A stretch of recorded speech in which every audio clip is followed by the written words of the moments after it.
حضرت انس رضی اللہ تعالی عنہ بیان کرتے ہیں،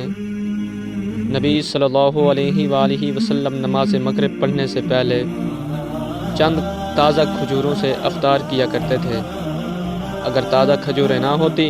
تو پھر چند چھہاروں سے، اور اگر چھہارے نہ ہوتے تو پھر پانی کے چند گھونٹ پی لیا کرتے تھے۔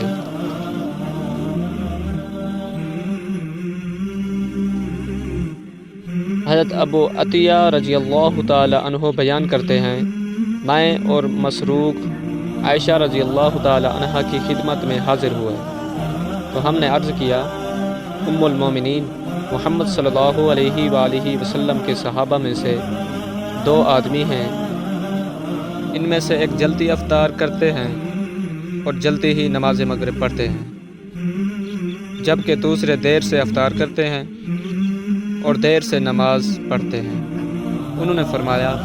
ان میں سے کون جلد افطار کرتا ہے اور جلد نماز پڑھتا ہے؟ ہم نے عرض کیا، عبداللہ بن مسعود رضی اللہ تعالی عنہ۔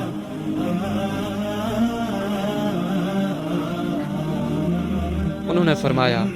رسول اللہ صلی اللہ علیہ وآلہ وسلم نے بھی ایسے ہی کیا، جبکہ دوسرے ابو موسیٰ رضی اللہ تعالی عنہ ہیں۔ حضرت ابن عمر رضی اللہ تعالی عنہ بیان کرتے ہیں، جب نبی صلی اللہ علیہ وآلہ وسلم روزہ افطار کرتے تو آپ یہ دعا پڑھا کرتے تھے، پیاس جاتی رہی، رگیں تر ہو گئیں، اور اگر اللہ نے چاہا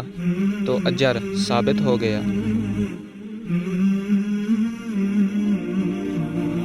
حضرت زید بن خالد رضی اللہ تعالی عنہ بیان کرتے ہیں،